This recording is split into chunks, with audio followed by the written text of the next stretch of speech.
Welcome to Midnight Sleep Crime Story. I'm going to help you relax tonight. I know many of you want to use this video to fall asleep. Don't forget to like, comment and subscribe to this channel. Let me know where you're watching from and what is the time there. Also do well by telling me the kind of story you would like to listen to. Story title: FBI agent secretly hunts the monster who steals children.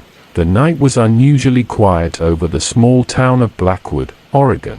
A silver mist rolled through the streets, swallowing mailboxes, parked cars, and empty sidewalks. Most families were asleep behind locked doors, unaware that someone, or something, was watching from the darkness beyond the trees. For nearly a year, children had vanished without a trace. No broken windows. No signs of forced entry. No witnesses. Only one thing remained behind every time: a handwritten note. The message was always identical: "I have your child. Bring $10,000. Do not contact the police." The town called the kidnapper a monster, not because of what he demanded, because of how he found his victims. The stories were impossible to ignore. Parents reported that their children spoke about a friendly stranger who appeared in unusual places, sometimes near playgrounds, sometimes near schools, sometimes in dreams. The stranger always seemed to know their names. He knew their favorite toys. He knew their pets. He knew secrets that nobody else should have known. The children described him differently every time. Some said he was tall. Others claimed he was short. Some remembered blue eyes. Others swore his eyes were completely black. Yet every description carried the same unsettling detail: a smile. A long, calm smile that never seemed natural. As fear spread across Blackwood, local police exhausted every lead. Surveillance cameras revealed nothing. Witness statements contradicted one another. Every trail ended in darkness. Then the FBI quietly became involved. Not publicly, not officially. The Bureau didn't want panic. Instead, they sent one agent. Special Agent Ethan Carter, 42 years old, former military investigator, one of the Bureau's best specialists in child abduction cases. Ethan arrived in town under a false identity. To everyone else, he was simply a traveling insurance consultant renting a small cabin near the edge of town. But every evening, after the town fell asleep, Ethan transformed into something else: a hunter. And somewhere in Blackwood, another hunter was already waiting, watching, learning, preparing. The first thing Ethan noticed was how frightened everyone had become. Parents no longer allowed children outside after sunset. Schools ended activities before dusk. Parks sat empty. Even the dogs seemed quieter. Fear had become part of everyday life. 3 nights after his arrival, Ethan received his first break. A frightened mother named Sarah Mitchell called local authorities. Her 8-year-old son, Noah, claimed a stranger had spoken to him while he played in the backyard. Noah insisted the man never entered the yard, never crossed the fence, never even stepped onto the property. Yet somehow he had held an entire conversation with him. Ethan immediately requested the interview. The following morning, he sat across from Noah in the family's kitchen. The boy nervously held a stuffed dinosaur. "Can you tell me what happened?" Ethan asked gently. Noah nodded. "The man knew my name." "Did he tell you his name?" "No." "What did he look like?" Noah hesitated. His hands tightened around the toy. "I don't remember." Ethan felt a chill. The answer was familiar. Nearly every missing child investigation contained similar statements. Witnesses remembered details, but never enough. Never the important parts. "What did he say to you?" Noah swallowed. "He asked if I wanted to see something amazing." Ethan remained calm. "What kind of thing?" The boy looked toward the window.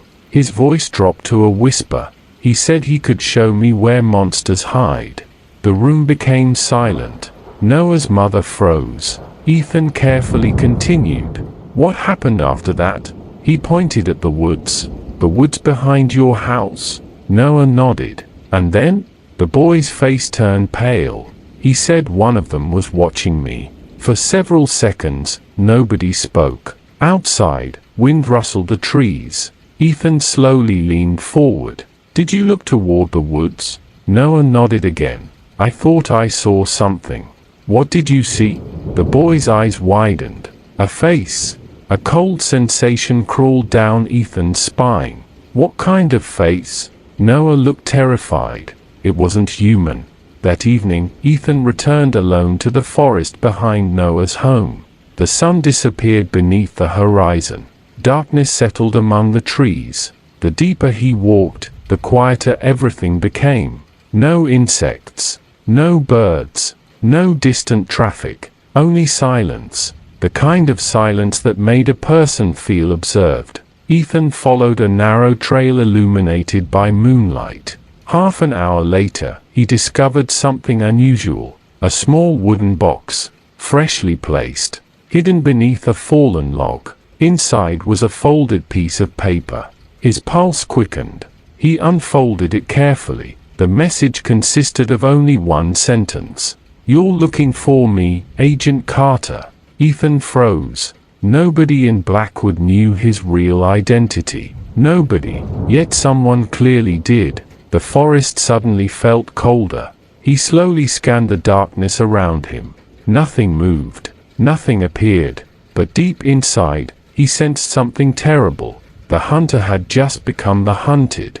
Far beyond the trees, unseen eyes watched him. And somewhere in the darkness, a man with a permanent smile quietly waited for the next child to disappear. Agent Ethan Carter remained motionless for nearly a minute. The note trembled slightly between his fingers. The moonlight filtered through the trees, casting long shadows that seemed to stretch toward him from every direction. Someone knew who he was. Someone knew why he had come. And whoever had left the message had been close enough to watch him discover it. Ethan carefully slipped the paper into an evidence bag. His eyes moved slowly through the darkness. Years of FBI training told him the same thing. Do not panic. Do not rush. People made mistakes when they were afraid. And Ethan had a feeling that fear was exactly what the mysterious kidnapper wanted. He turned and began walking back toward town. Every few steps he stopped and listened. Nothing. No footsteps. No voices. No movement. Yet the sensation of being watched never disappeared. By the time he reached his vehicle, the forest behind him looked like a black ocean. Endless. Silent. Waiting. That night Ethan slept very little. Most of his time was spent reviewing reports from the previous disappearances. 7 children. 7 ransom notes. 7 terrified families. And one strange pattern. The ransom money was never collected. Not once. The kidnapper always demanded $10,000. The parents always complied. But the exchange never happened. The criminal would vanish before receiving the money, which raised a disturbing question. If money wasn't the real objective, then what was? At 3 in the morning, Ethan discovered another detail. Every missing child had disappeared exactly 13 days after their first reported encounter with the mysterious stranger. Not 12. Not 14. Always 13.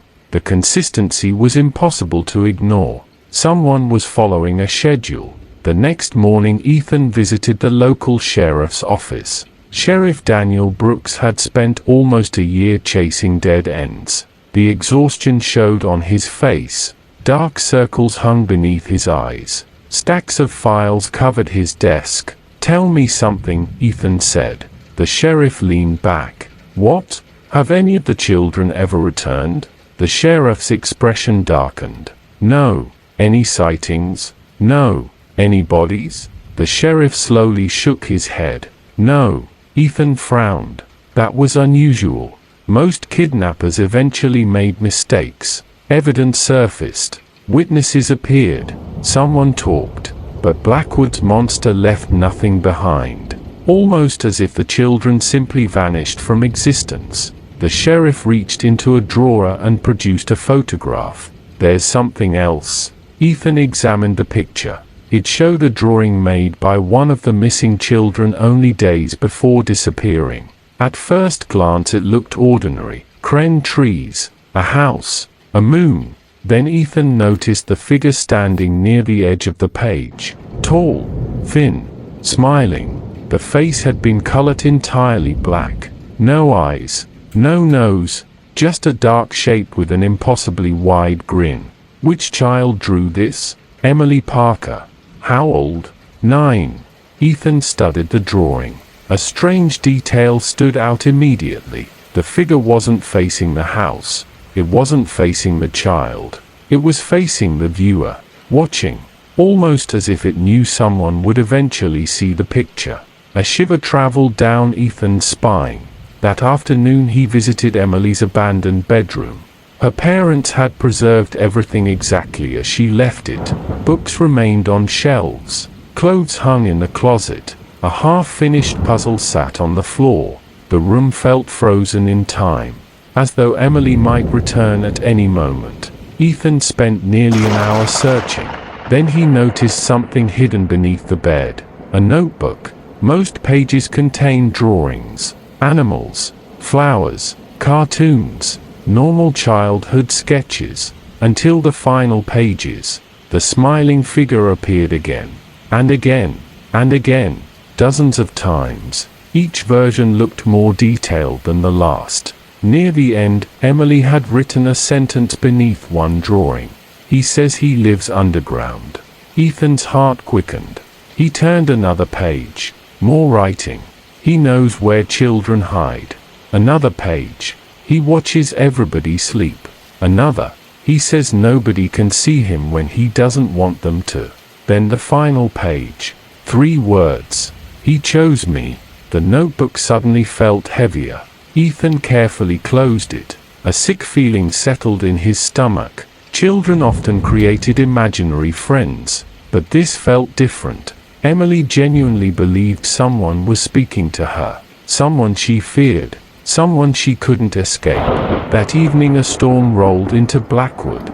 Thunder echoed across the mountains. Rain battered rooftops. Lightning flashed above the town.